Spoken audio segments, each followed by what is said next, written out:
Welcome to the BMC Simulator User Guide.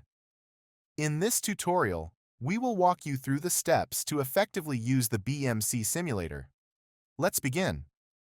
After activating your license, open your web browser and navigate to the BMC SIM website. If you need more instructions about license activation, click on the link below.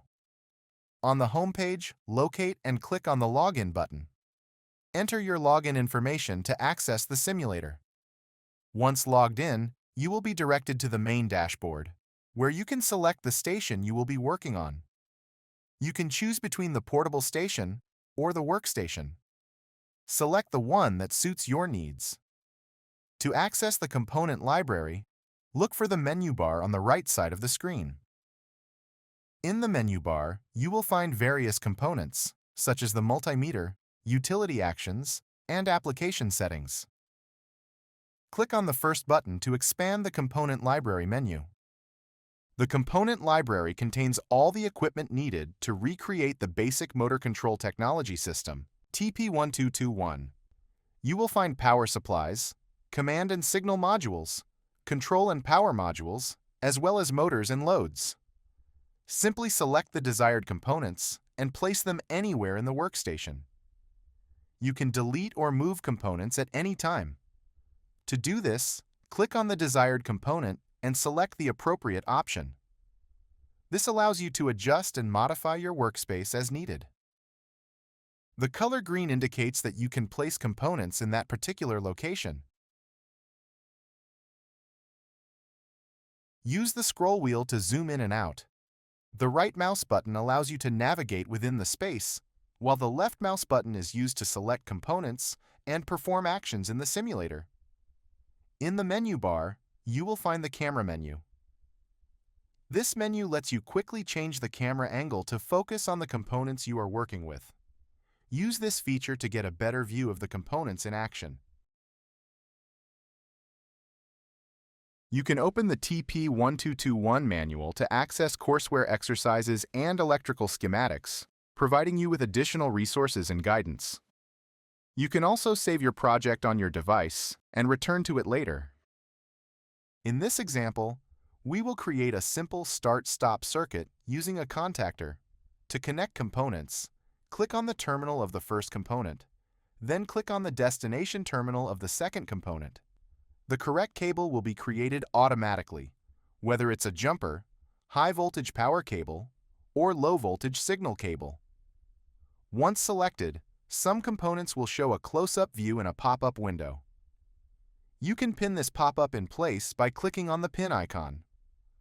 The close-up view helps you clearly see the connection identification of the component.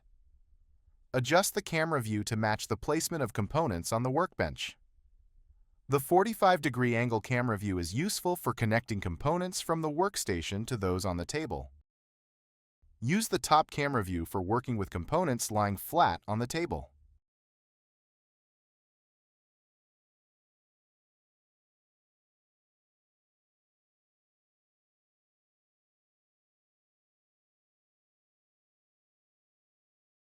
Once the cable is created, you can change its color using the color palette.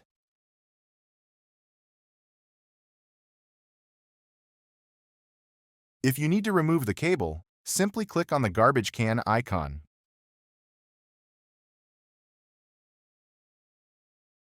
To begin testing the circuit, activate the safety components as you would in a real system. First, install the protective guard on the motor. Next, connect the power supply to the safety component. Then remove the lock from the disconnect switch. Now turn on the main breaker for the power supply and safety unit. You should see an LED light at the power supply output, indicating that power is present. Activate the main switch. Finally, press the buttons to engage the contactor and start or stop the motor.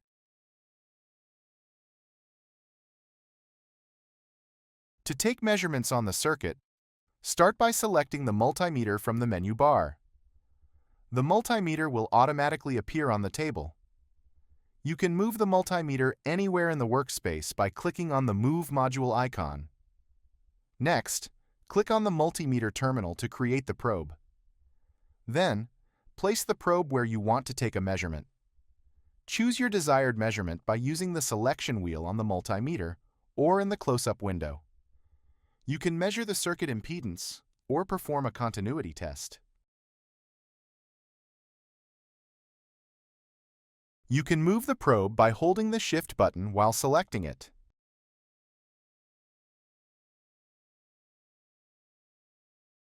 To measure different ranges of DC and AC voltage, simply turn the selection wheel on the multimeter to the right voltage range.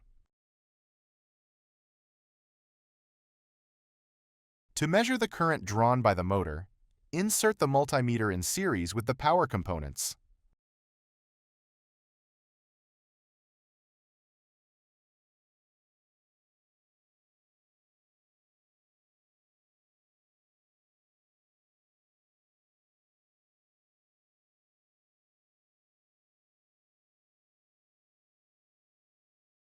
The current will respond to changes in the motor load. Additionally, the protection components will activate in an overcurrent situation. The electrical motor can be coupled with a mechanical load to apply different load conditions on the motor. To use the mechanical load, first open the component library and select the mechanical load under Motors and Loads. Place the mechanical load in front of the motor. If not already in place, add the protective guard, then connect the module to power. Power up the equipment and start the motor. Select the mechanical load to open the close-up view. The mechanical load is controlled with a knob. Navigate through the menu by turning the knob. Push the knob to give a command or to enter or leave a submenu. To use the mechanical load, first start the mechanical load. Navigate to the torque menu. From there, you can change the load applied to the motor based on torque. Turn the knob to increase or decrease the load on the motor. The mechanical load displays the torque command, the speed of the motor, and the mechanical power applied to the motor. You can also change the load on the motor based on the motor speed instead of torque. Press the knob to exit the torque menu and disengage the mechanical load.